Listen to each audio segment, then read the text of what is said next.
Leibtag back to Hopkins. We've had the honor and privilege of having Rabbi Leibtag last year and also last semester.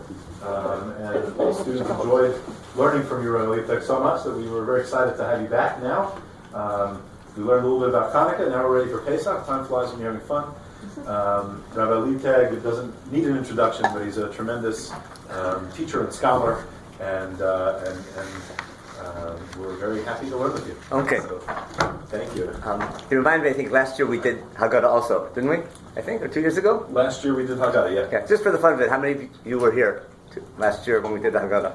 There's a lot of freshmen in the room. I remember being in one of your events last year. I don't Okay, wait. So how many people here are freshmen? Whoa, okay. So I should have done that sure again. No, it's important for me to know because I don't want to do the same topics. I want to be repetitive, but I can't assume that everyone was in that share if only 2 or 3 of you were there. So that was important to know. Okay. So we'll cover them both. So here's what I want to do. There's a song that is very customary to sing on the holidays called V'samachta b'chagecha. How many people heard of it? Okay. And how the words go? V'samachta. Right? Yeah, that? Which means you should be happy on your holiday and be even more happy, kind of thing. And there's a commandment to be happy on the holidays. And how do we do that? You know the old chauvinistic line the rabbis use? It's like doesn't apply nowadays. It says, yeah, sure. Of the spring meaning when this year's grain begins to grow, when the first barley season begins to sprout. Shavuot is 7 weeks later. That's why it's called Shavuot, right? When the grain harvest is over. And in Israel, there's only grain for about 2 months a year, and whatever you collect in those 2 months, whatever your harvest is for those 2 months, that's what you have to eat for the rest of the year. The rest of the year, pretty much. So that's why it's really important.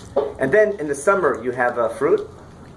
And at the end of the summer is your fruit gathering holiday, which is Sukkot. Now, what's interesting is they're both in Chumash. They're both historical and agricultural. We'll see why. Now, we're going to read about the holiday of Shavuot because that's the first time we have this commandment to be happy, and that's going to be the first source. You have it on Pasuk Tet. If you want, you can follow in a real Chumash also. People like to see the real text inside, but we'll read from here. Who's going to be my reader? Who likes to read? Ready? I want to read? Yeah. Wait, you're Ezra's brother? Yeah. Oh, you're just a high school. You're Yeah. Yeah. Okay. It's okay. You're allowed to read. Wait, you're his brother? Just a high school. Just a high school kid. Yeah.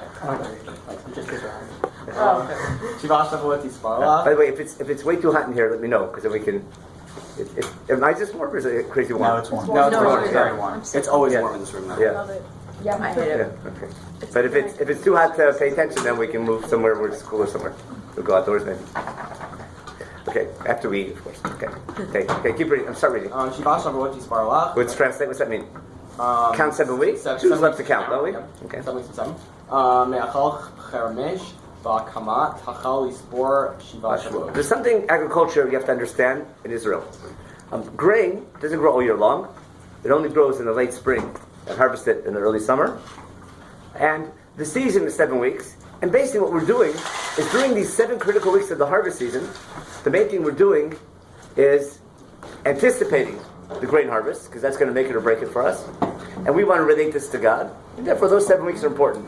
We kick off the season bringing the first barley, called the Omer. And 7 weeks later we thank God for the grain harvest. Hopefully it's good. And then what do we do in Pasuk Yud? We make it's from the time you begin harvesting your grain to the end of the season, you count 7 weeks. And then you make a holiday called Shavuot, and you give as much as you think is good. Then read Pasuk Yud Aleph. Got it? The Samachta. And here's a key one. First Pasuk Yud Aleph, verse 11.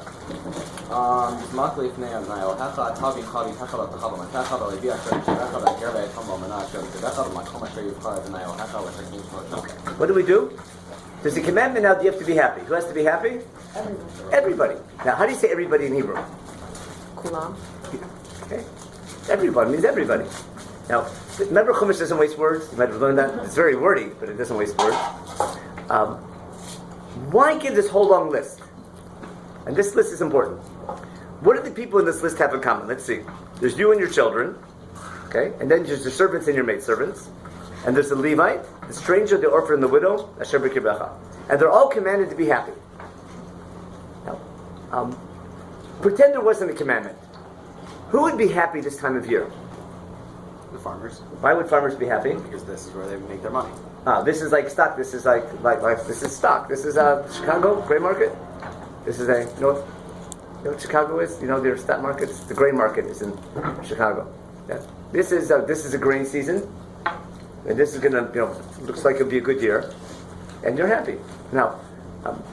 When the market's up and the rich people are racking it in, how do the poor people feel? The people not invested, right?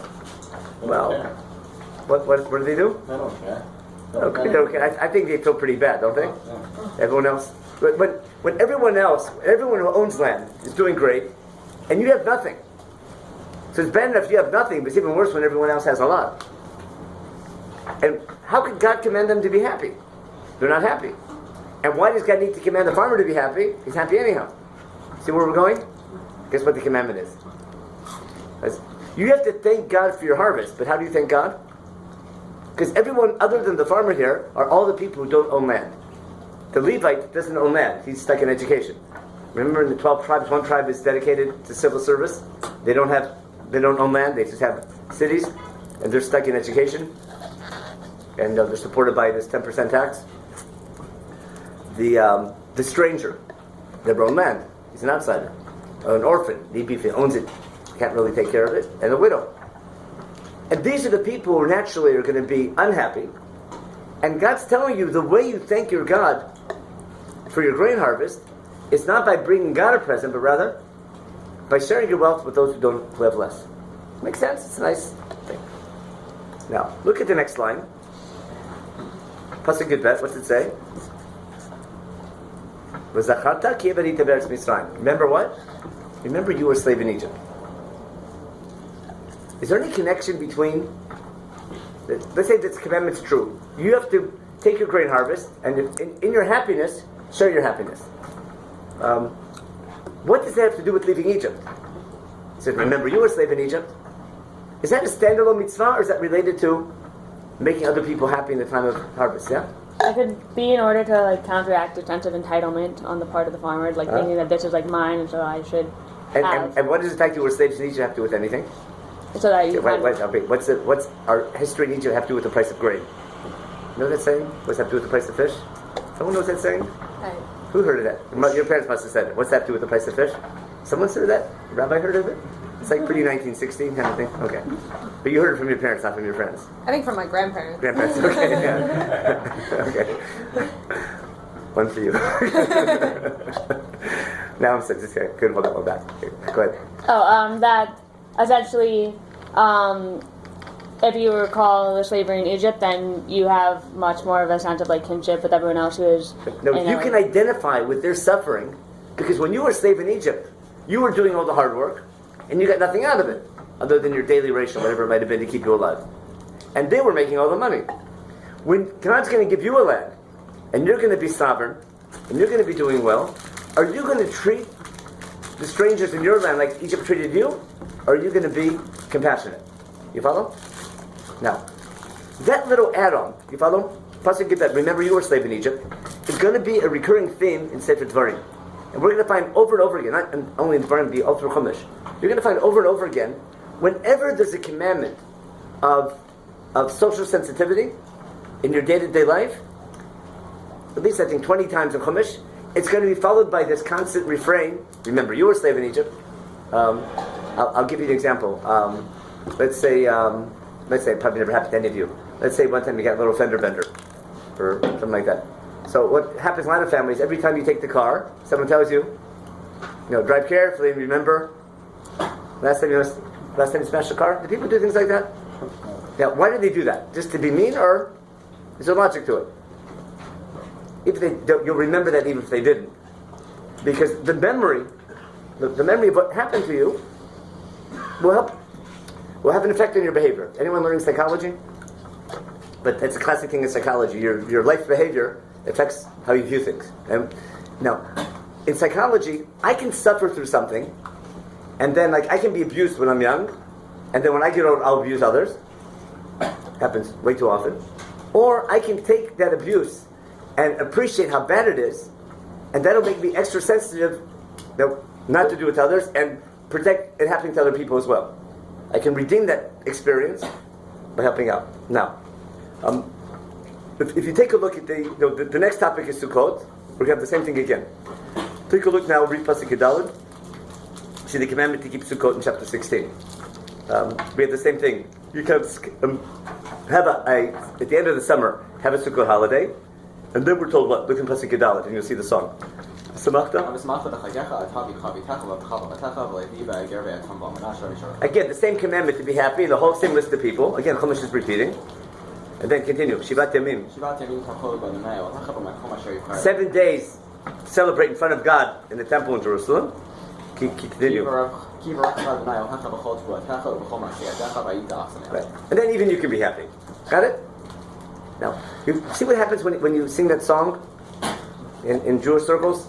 Circles, that's pun intended. Not going so good, my friends. They skip out the most important part, don't they? It's so obvious that I have to sing it, because maybe that's the reason. But it's interesting that you have to make, and then even you can be happy. And if you know psychology again, people are much more happy internally when they make other people happy than when themselves being happy. You understand? In a real life situation, if you're able to help someone else out, usually it might take a while, but usually the feeling of completeness and satisfaction is much greater when you're able to help somebody else. Now,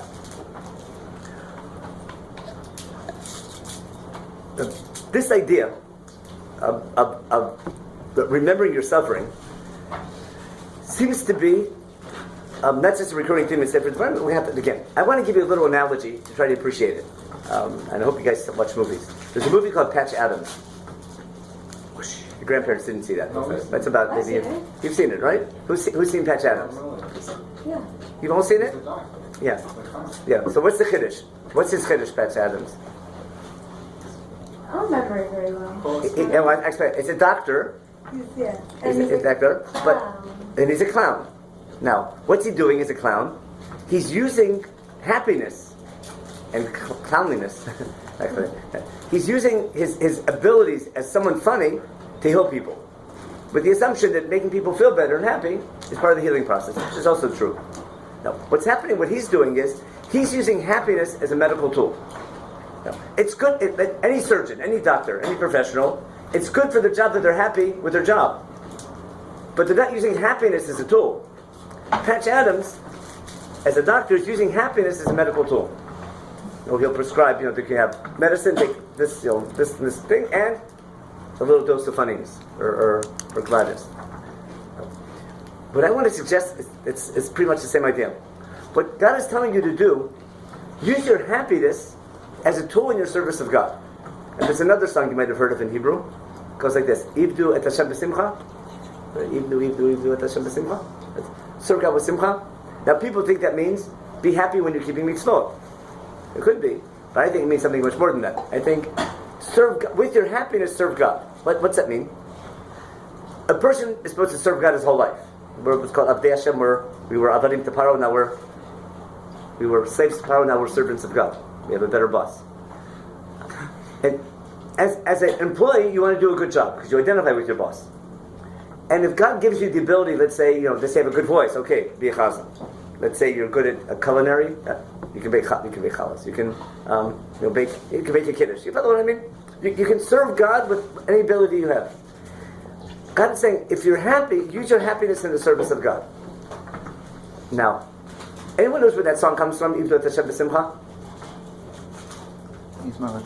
Oh, very good. You daven in the morning. Good man. Okay, I'll explain what he just said.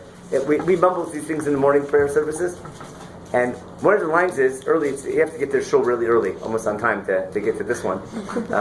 It's called it's right after Baruch Shamar, right in the beginning of Pesukei de Zimra, in the praise section, and it's a mizmor, a psalm written for a Todah offering, which is the Thanksgiving offering.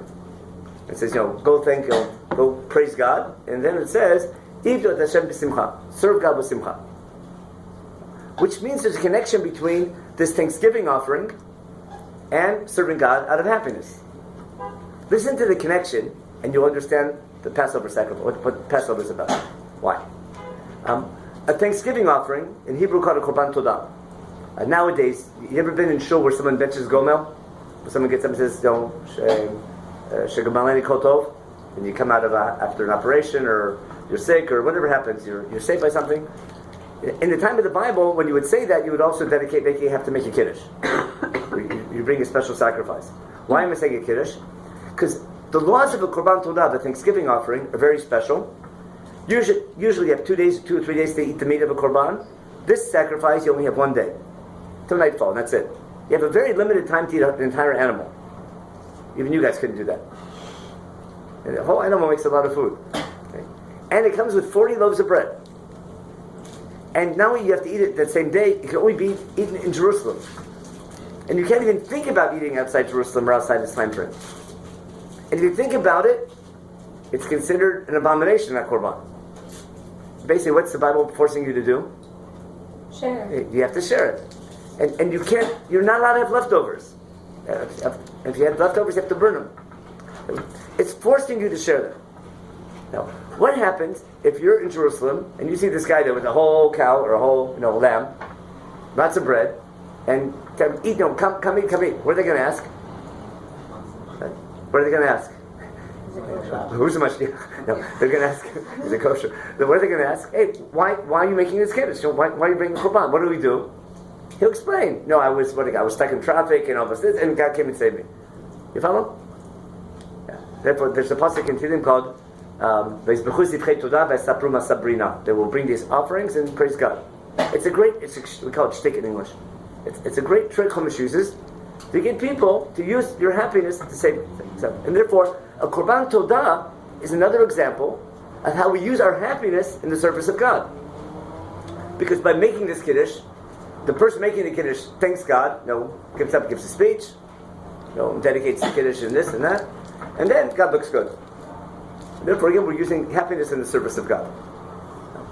There's another korban that even has less time to eat than a korban todah, and also comes with bread, and lots of bread, but only a certain type of bread. You have only a night. You have from sunset to midnight to eat it.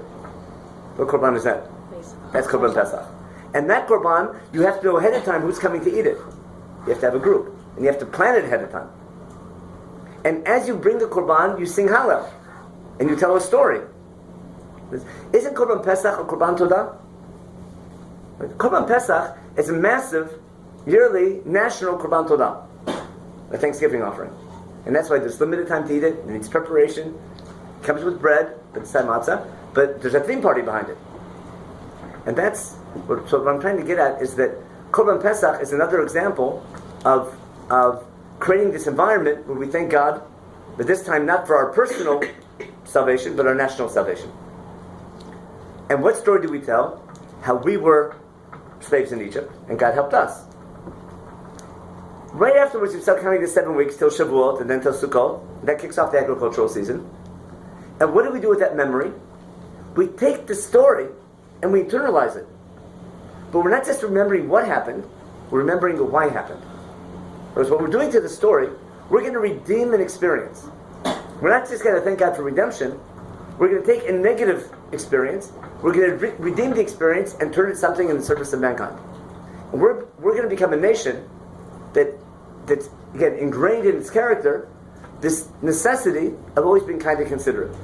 Now, if that's true, it would make more sense to remember the Exodus every day, not just once a year. Correct? Wouldn't it make a lot more sense if it's so important you should remember it every day, not just once a year? How come you're smiling? Very good. Did we discuss that at the Seder? Yeah. You might remember. You talk about these 5 rabbis who were up all night in Bnei Brak, talking about the story? Because the Haggadah said everyone has to tell the story, even know-it-alls. And then, even though they were up all night talking about the Exodus, we quote only one of their conversations. Of all the conversations, we pick one of them. What conversation was it about? When one of them say, what's one of them say? I've been learning for a long time. What's he say? Ammonites. Yeah. Just the nights. I never understood why we have to mention it every day and every night until this guy came in and quoted a pasuk. What was the pasuk he quoted? Again, from the Devarim. It says, when we bring this Paschal sacrifice, it says, eat matzah with it for 7 days. The reason why we eat matzah for 7 days is in order that we make a big deal about it once a year, so we remember it every day. We have to have sort of a reference point for our daily commandment. The main commandment is the daily memory, because it's going to be transformative. It'll affect how you behave. Therefore, when you get up in the morning, now where in our prayer services do we mention the Exodus? Shema. Yeah. Now, what's Shema all about? What's the topic of Shema? You ever wonder what Shema is about? That's in Hebrew, but what's it in English? If someone asked you, hey, you're saying the Shema. The yoke of the kingdom of heaven. Yeah. But no, give me the classic English. What they say in English. What are we affirming when we say Shema? God's oneness. God's oneness, which means it's like a statement of monotheism. We're stating our belief that there's one God. Now, I want to show you it's way different than that. It's much more than that. There's a big difference in believing that God exists, that's a monotheist, and the understanding that you're chosen to serve Him. There's a difference between knowing there is a president in the White House, down 95, and someone who's on staff in the White House who's working for him. Because both people realize there's a president. One of them is working in the Oval Office, one is just paying taxes. Now, and that president should be working on behalf of his people, on behalf of mankind. Now, therefore, being Jewish is not just knowing that there's only one God, it's the understanding that you're chosen to serve Him. And the way you serve Him is the Torah. And therefore, the rabbis call it accepting the yoke of heaven. Who wears the yoke? And why does an yoke, why does an ox wear, why does an ox wear a yoke? The plow. If I take an ox and put a yoke around him, he won't be able to plow a field. To harness him to the I can attach my plow. Who can attach a plow? farmer. The farmer can attach a plow to the thing, and that enables the farmer to utilize the ox power. Because the ox by himself will never plow a field. And a farmer by himself can hold a plow, it won't get very deep. So what does the yoke enable? The yoke enables the farmer to utilize the ox power. In just way, the yoke of heaven means the yoke of keeping the Torah enables God to use whatever potential a human being has to serve God. Now, accepting that yoke of the service of God, it's like a pledge of allegiance. And when we pledge allegiance every day that we're God's people, what do we need to remember? We need not only to remember that we're working for God, we need to remember why He got involved in our history and why He took us out of Egypt. And therefore, we're not remembering that He did it, but why He did it. Remember, I'm the God who took you out of Egypt in order to be your boss. In order that you work for me. Now, if that's the case, then it seems that this experience being in Egypt was actually almost from a historical point of view, it wasn't just a mistake, it was actually pretty advantageous. It's good we went through that because that becomes something we can learn from. Now, was being down in Egypt in slavery a mistake, or that was part of some plan? It's part of the plan. What plan was that? God's plan. Yeah, explain what you mean. Yeah. Where did God, where in Chumash does it talk about God choosing a people? Great bit of prayer. Yeah, in what book, first of all? Are you afraid? Oh, I don't know. In Breshit, in Genesis. And God picks Abraham. Remember? It says, what's He promised him? Oh, promises in the sky. He promises him the land. That you're going to have a land, you're going to be a people, you're going to be great. The poor guy makes Aliyah. And what happens? No kids, no land wars, trouble. They want to kill him. You follow? UN resolutions? No one? And then finally he's really worried, and God says, don't worry. Why? Everything will be okay. What I promise will be a promise. You'll be a great nation in this land, you have lots of kids. But guess what, Abraham? You didn't read the fine print. Because it's going to take a long, long time to become that nation. And before you become that nation, I promised you, you'll have some kids. But you're going to be strangers in someone else's land. But to become my nation, you need to go through some basic training. And that basic training is going to be, it's going to be a whole historical process of becoming a nation outside your land. Having this collective experience of suffering, nation building, becoming a nation, and then that nation, that experience is going to be core to building the character of the nation. In other words, God's original plan was for this nation, to be His model nation, because God doesn't want any nation to oppress others, and we're going to be God's model nation in the way we behave. Now, will it work? That's up to us. Because that's our destiny. God's not saying this will be. God's saying this needs to be. If we live up to it, that's Jewish history. Now, in source B, I want to bring an example of how Chumash does this in the Ten Commandments. The Ten Commandments are pretty important. They should be. They're the text of the covenant. Remember the first commandment: I'm your boss, and you can't work for anybody else, and don't carry my name in vain. The fourth commandment is a weekly reminder that you're working for God, called Shabbat. You've heard of it. But in the two versions of the Ten Commandments in the Bible, one in the book of Shemot, one in Exodus, and one in Deuteronomy and Dvarim, even though the commandment to keep Shabbat is identical, what changes is the reason for the commandment. So take a look on source B on the bottom there. I know it's just in Hebrew, but the Hebrew's real easy. The first section of each is identical to the Ten Commandments. In the book of Shemot, the reason for Shabbat is, like you always learn, we say this Friday night at Kiddush, you have to keep Shabbat because God created in 6 days. To remember that God created in 7 days and rested on the seventh day, you need to remember that there is a creator, and there's one creator and he created, and God created man in 7 days, and you need to remember that, and you remember that by keeping Shabbat. Now, think for a minute. When God created in 7 days, creation's over. Is everything stagnant afterwards or not? What changes? What was before creation? What wasn't there before creation that's there after creation? What was there before creation? There's a word for it in Hebrew. Tohu vavohu. It's the opposite of entropy, if you know what entropy is. If I don't, probably don't know what entropy is. But a lack of order of anything. Chaos. Okay. When it's over, we have what we call nature.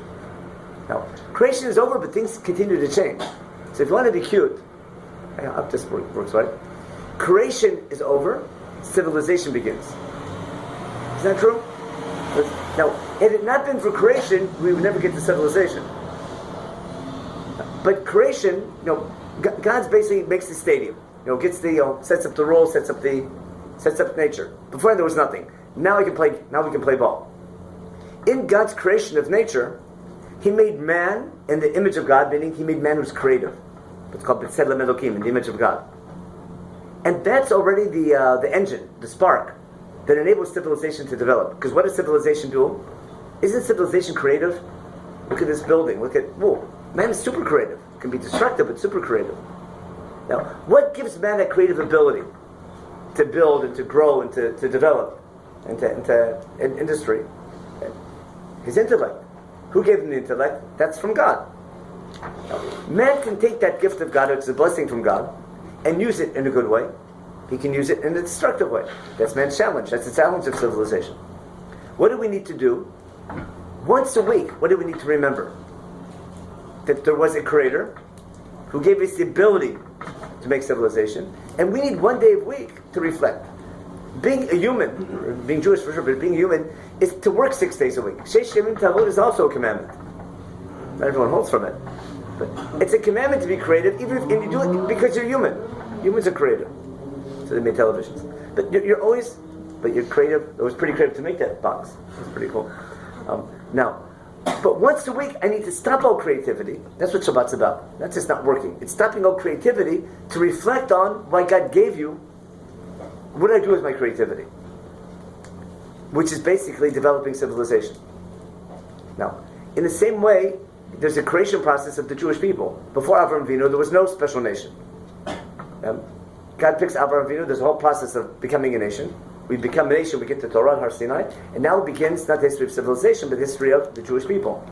But the Jewish people were chosen to have an impact on civilization. Also, hopefully, if they're doing their job, to help put civilization in a proper direction. So mankind can use its ability in a positive way. And therefore, we need to stop once every 7 days and remember there's a creator, but also remember what to do with our creativity. And that's Kishesh Yitimim Asashem Etashmaim Etaretz. Got it? The exact same law is repeated in the book of Deuteronomy, right, when Moshe gives a speech. And for some reason, Moshe Rabbeinu changes the reason for Shabbat. And what's he say in Dvarim? He says, not only is the reason for Shabbat to remember that God created, it says, Leman yanuach abdecha b'matal kamocha, so that you and your servants rest. Why do you have to rest? Because your workers need a day of rest. Anyone's heard of this place called Teaneck? or Bergen County? You heard of it? Now, anyone here grew up in Bergen County? You have friends who went there? Yeah. If you have friends there, everyone who grew up in Bergen County has a drop of trauma on Sunday mornings. You know why? You don't know why. Laws? There's called blue laws. There's this crazy law in Bergen County that no stores, even Macy's, even Paramus Mall, if you know, yes, you know, Phoenix a little bit. It's a big shopping area. Like, it says there's a law in Bergen County that all businesses and shops have to be closed on Sunday. Why did they make that law? It's against it's against civil liberties and freedom, isn't it? But there were some Puritans left. What was the idea behind it? Every human being needs a day of rest.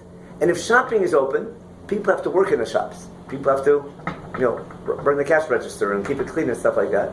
Which means, and the people, not shopping, but people working in the shops won't have a day of rest because their bosses won't let them.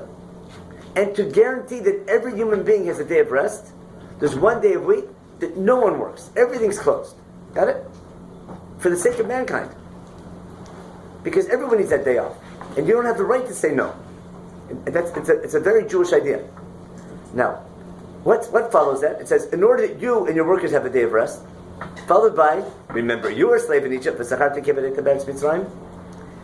begins that whole idea that whenever I have a law of social sensitivity, it's always followed by this rule. Remember, you were a slave in Egypt. It's called a jab. And it's in the Ten Commandments already, and it's done in a beautiful way by almost contradicting itself in the reason for Shabbat. You know what the Bible critics do with this contradiction? Never read Bible critic, but what they say, it's got to be different authors. Now, they do a perfect analysis that it's a contradictory text, but it's intentional. The meaning is super deep. Because the way that we thank God for creation and recognize creation is how we develop civilization. And the idea of resting and giving everyone a day of rest and being sensitive to the needs of everyone, that's how we recognize our purpose in creation.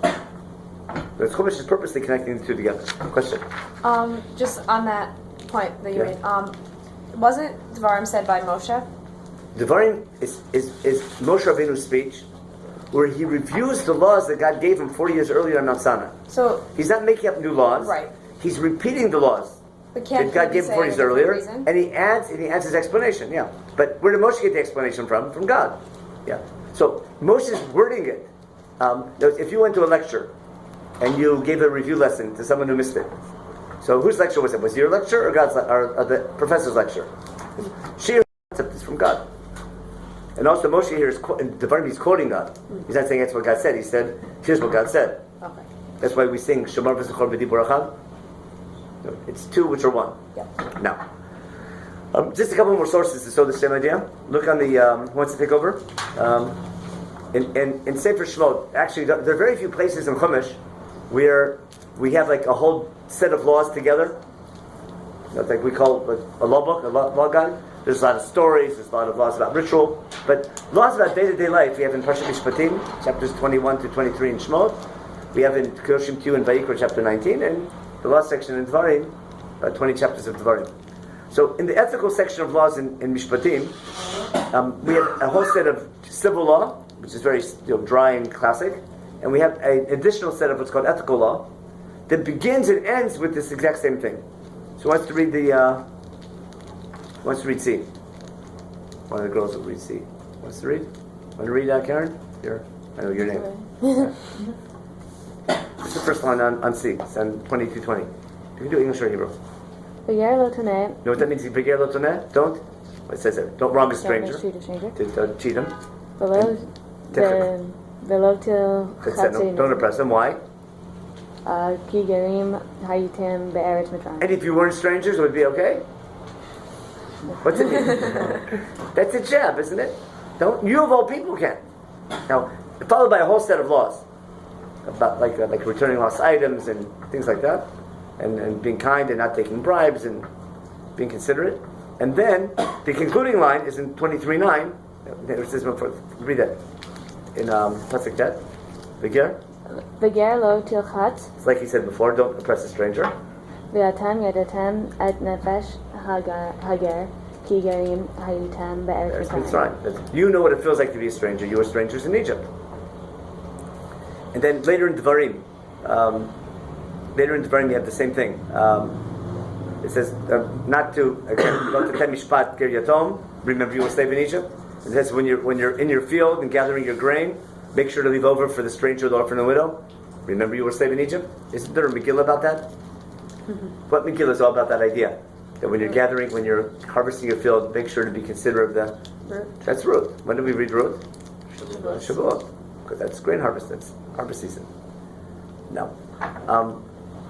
Source E, in my opinion, is the most important. Because in source E, Moshe Rabbeinu is going to explain pretty much what Judaism is all about. What Judaism or life is all about. We're going to find in source E, again, you said Moshe Rabbeinu is giving the speech. He's describing how great God is and what he wants from you. He's going to have a very interesting description of God, but he's going to go he's going to jump from relationship to partnership. Okay. Anyone heard of a partnership minion? Yeah. So I want to show you the source for a partnership minion in the biblical meaning of it. Okay. I'm taking sides. I'm just using a cute little word here. Now, relationship is when you have a relationship with God. There's a difference having a relationship with someone and having a partnership with someone. In Facebook, if you're in a relationship that's before you're married, when you're married, that's called a partnership or a takeover.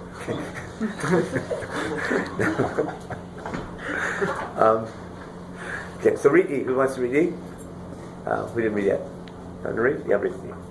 Okay. Ki Hashem Elokeichem. No, louder. Ki Hashem Elokeichem, Hu Elokei Elokim, Adonai Adonim. Hakel HaGadol HaGibor HaNorah, Asher Lo Yisah Panim V'Lo Yikach Shofar. Hashem, your God, who is He? He's the God of all gods. Right out of Shmoneh Esrei, the Hakel HaGadol HaGibor HaNorah. That's why we quote it. He doesn't take bribes. He doesn't, take play favorites. Continue reading. What else does God do? What's that? Oseh Mishpat Yatom V'Almana V'Ohev Ger Latet Lo Lechem B'Sila. He does justice for the orphan and widow, and he loves a stranger to give him food and clothing. That's what. Who does this? God does that. That's what God does. Look at the next line. Pasuk Yutet. V'Ahavtem Et HaGer Ki Gerim Hayutem B'Eretz. You have to love the stranger because you were strangers in Egypt. Now, do you see the contradiction? First, we're saying that God takes care of the stranger, and then we say that we have to take care of him. We'll make up your mind. If I only had Pasuk Yudchet, if I didn't have the last line, I would think God takes care of the stranger, and if I really believe in God, real man of faith, I wouldn't do anything for a stranger because it would show a lack of belief in God. Why am I helping him? God said he'll help him. I'm being sarcastic, but you understand my point? So what's the meaning of this? You tell me. What's it mean? We say God takes care of him, and then you have to take care of him. What do you think God's alluding to? That we have to emulate God By doing what? by acting like Him and taking care of Him. I want to take it a step farther. We're not emulating because God's not doing it. Who's doing it? Oh, it's okay. We just take over So how is God doing it? through us. What? Through us. Through you. Look, the way that God takes care of the stranger is by choosing you to do that. That's partnership. That's not relation. That's not God working for you. That's you working for God. That's a totally different view of religion. Classic religion is God works for you. So I need to know what magic words to say, what magic acts to do to get him on my side so I can pursue happiness. This is a totally different concept. There's a creation. I might not understand it. I might have all these questions. It might not make sense to me. But when I see something that bothers me, when I see injustice, I don't sit back and complain about God. What allows you get today a B minus or a D plus or today you failed or something. When I see injustice, I don't sit and complain that God, you did a lousy job. What do I do instead? I'm going to fix that. I see people crippled. I'm going to use my creativity to build wheelchairs. You follow? I'm going to go into medicine and fix something. You follow? I'm going to make bombs that'll blow up the bad people. Okay, that's on the right side. And the fanatics. I'll use. I can take the blessings that God gave me and use them not just to help a guy knocking on the door. If I can help him, I can dedicate a life to the service of mankind. Just so I understand, Rabbi Menachem, are you turning partnership in Yanam and saying that women, in the chauvinistic way, women are performing for the man? Is that what you're? No. No. When I'm saying partnership, I'm meaning that I'm just using the word. Whether Sure. No. But the part what I'm getting at is something much more. I know, yeah. It's important in religion when you become a little older. For kids, you can't explain this. But when you get older, religion is more about a relationship with God. I mean, it's not just a relationship with God. It's God working for you. It's a partnership with God. And that's the deeper meaning of the image of God. The idea that there's a creator and that you take your life words, when you're doing everything, when you're trying to be godly, not just being like this, not by cutting yourself off from creation, going to some monastery somewhere, and saying everything's bad and getting out, but getting involved and taking whatever I can to help. That approach to life, that makes you a partner with God, because you're working. He's your boss. Now, if that's your life, it makes sense for God to help you, help Him, and therefore in prayer we ask God to help us, help you. It's not that we're praying, saying magic words so God will help us. It's that in our prayer we're reminding ourselves what we need to do and be, and we're asking God to help us, help you. Now, when your prayer and your whole tefillah is God working for you, that's what the prophets call Baal worship. B-A-L, the Baal God. He's a rain God. Because what did ancient men think? I need rain. If I do this magic dance, I'll get rain. But the goal of Baal worship is not serving God, but rather getting rain. But this crazy rain God needs, if I don't press these buttons, He won't give me rain. So you tell me what ritual I need to do to get my rain, but my goal is to get rain. I'm not a partner with Baal. Where in the service of God, the one and only God, the God of all the things that appear to be nature, that appear to be many, but really one. It's a much more refined concept, much more.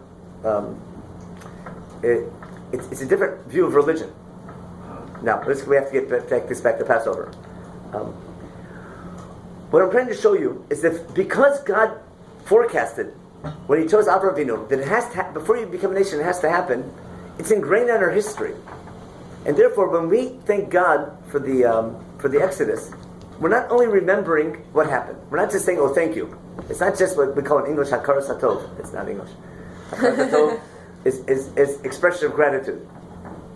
Expression of gratitude is important. Someone helped you, okay, help them out. Say thank you.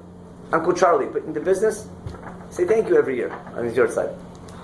But if 4,000 years ago Uncle Charlie put your great grandfather into business, leave me alone. It's so thousands of years ago. It doesn't mean anything to me today.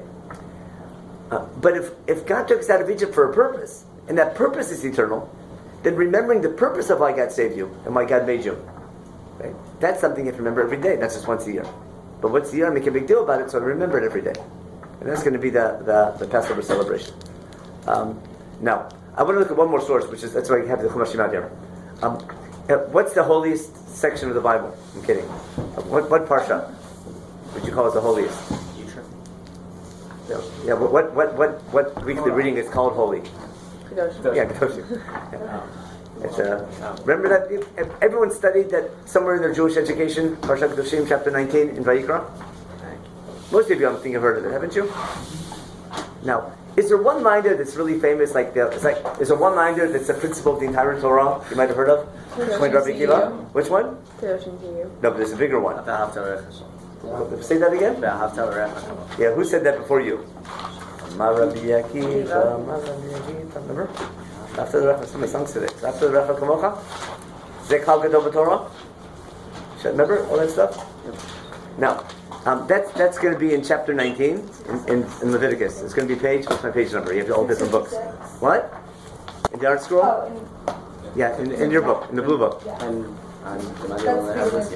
What's the JPS version? I think 252. Okay, but it's chapter 19 in Vayikra. Okay, and find for me, I think it's Pasuk Yitzhak probably. Yitzhak, somewhere around 18. Which one? What? Okay, so how's Yitzhak begin? Verse 18. What's it say there? Yeah. Let's go back to 17. It's easier. Read 17. Oh, actually, go back to 16. 16 is the best one. Oh, no one holds from this. You can't go around being a gossiper. I heard about someone who doesn't keep this. Okay. Then it says, "Al tavoru dam reacha."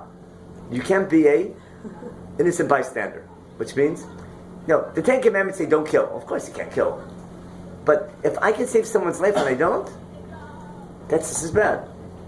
And I can kill somebody. I don't have to take a knife. I can say something bad about them. Sometimes words can kill. Maybe not kill physically, but it can ruin someone's life. That's what you understand? Okay. Then it says, don't hate your neighbor in your heart. Tell him you hate him. Vlog that you hate him. I'm just kidding. Instead, and warn him. If he doesn't like something, tell him before he turns into a thing. And then now read pasuk Yechet. Lo tikom v'lo titor, which means don't take revenge. You know what that means? The rabbis are even crazy. They say, if someone didn't help you, don't say, oh, you didn't help me, I'm not going to help you. And there's the next one. The other one is telling him, even though you didn't help me, I'm going to help you anyhow. Even that's wrong. You help him, and don't put that little line in there. Now you can read. We put up super unit, which is nice, isn't it? Now, zoom to verse 33. 33, Pasuk Lamed Gimel. 20 verses later. It's at the finale, 15 verses later. Look at the finale. It's a beauty. How's it go? Read it. Have it Pasuk Lamed Gimel. Verse 33? Yeah. Here we go again. What a repetitive book. Right? It says, when there's a stranger in your land, don't cheat him. How come it's so easy to... Oh, you guys are freshmen. Who's freshmen? Yeah. The upperclassmen sort of take advantage of freshmen when you come in. Like, you don't know the ropes yet. They make you wash dishes and stuff. I don't know what they do. I know in the fraternities and stuff they do. It's very easy to take advantage of someone who doesn't know the ropes. And therefore it says, what's it say there? Don't do it to a stranger. Listen. Don't do it. Instead, keep reading now. You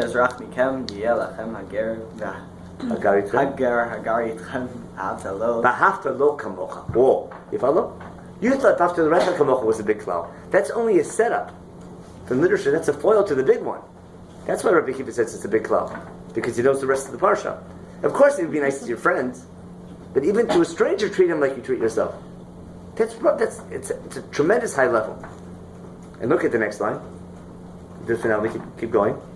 Here we go. You were strangers in Egypt. Is that the same thing?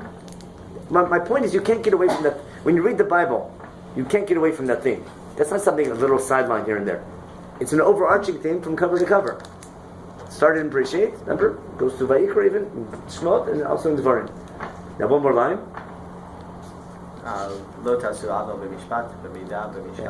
Make sure that your weights are just and everything's just. Keep going. All your measurements should be just. And now the finale.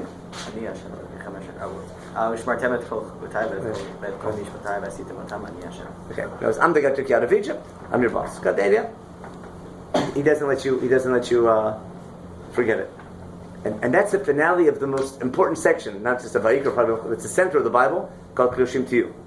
Everyone knows Kedoshim Tiyu. That's like, because at Har Sinai we were called to be a Mamlechet Kohanim V'Kol Kadosh. It's an application of the Ten Commandments, to be a nation serving God. Now, our last source is going to be the Rambam, but I want to show you I'm not making all this up. You can't make it up, it's in the Bible, but even other commentators here. Thank you. Okay. The Rambam says like this. I'll read it because I did translate in the bottom. We can just read the English part, but it says in the laws of Yom Tov it says there's a mitzvah to be happy on the holidays, and it says you give little kids give them little candies and stuff like that, and women you give them clothing and jewelry, and men you give them meat and potatoes, meat and wine. Okay, and then it says as follows: when he's eating and drinking, chayav lachil. You always have to give food to who? To the stranger, the orphan, and the widow. But he adds im shara anima umlalim. Also with the other poor people who were, in English it's called nebach, who are destitute, or social misfits, or angry people with nothing. There's people, everything's bad all the time, don't want to see anything. There's people who are poor financially, there's people who are poor socially. And in Yom Tov he says, when you're happy, you have to share your happiness with those who are less happy. If you're Yom Tov, you lock your doors. It's just you and your friends and buddies and family, that's it. And don't take care of those in need. He says, that's not Simchat Mitzvah. He says, you're not making God happy. You know what he says here? You're making your tummy happy. Is that it? Yeah. And he says, it's crazy. He goes on, I won't read the Hebrew, but I'll read the Hebrew. He says, your food is called decrement. Basically. And you make God basically sick. So Rambam is very harsh, super harsh on that idea, and it's part of his commentary on what we saw in the beginning in the book of Devarim about the Samach B'Chagecha B'Tach Sameach. So if I want to summarize, if you understand my point was clear, is that it's not just a nice little thing to be nice in Judaism. It's a way of life of being Jewish, It's a central theme of Chumash. It needs to be part of our national character. Explains the reason why, to become God's nation, we had to go through this process, a certain level of this suffering, and redeem it. Therefore, once a year we tell the story to remember what happened and also why it happened. And at the end of the Seder we say, remember, we have to feel as every generation has to feel as though they went through the experience. It's going to be something ingrained in you, and then you pass, and then every generation passes that down to the next generation. And therefore, when Chumash commands you to be happy, sometimes when I say being happy means, be happy, be happy, have a drink, some Torah, what do you call it, the Purim kind of stuff, and therefore you can feel good, you can be a glutton and think you're serving God, and when you misunderstand it. But I think being happy, it's use happiness in the service of God, and being happy on a holiday is exactly the opposite. Of course, you're happy because you're happy, and you should be happy. But when you are happy, take your happiness, which is natural, and use it as a tool in the service of God. And that's what turns Judaism into religion, turns it like a revolutionary religion, where it's not about man and God, it's more about man and man, but every man is in the image of God. Got the idea? So it's all about God, but it's all about the godliness of man. And in that way, that type of happiness, that's part of this concept of partnership. And therefore, when the reason we make such a big deal about Pesach every year, that's behind the setup. Okay, any questions? Well, time's up already. You have in a couple of minutes. I'll take a question or two if you need. Otherwise, you can finish eating. And I'll do some simcha kreso. Kreso means your belly happy. Okay. Where's who's not a freshman? Oh, Sue, you're not a freshman. Wait, you were here last year also, weren't you? No? Oh, don't you? Okay. I saw you somewhere? Maybe in Gush at some point. Oh, you were in yeshiva. I wasn't in Gush, but but you were visiting. Visiting Okay. quite often, probably. Yeah, I don't feel so bad. If you were in yeshiva all year and didn't know you, it wouldn't be good. Where are you from? Seattle. Seattle? Oh, good. I'll talk to them. I'll be there this Shabbos. Oh yeah. Mm-hmm. Where? Larry Adado. You know him? Yeah, sure.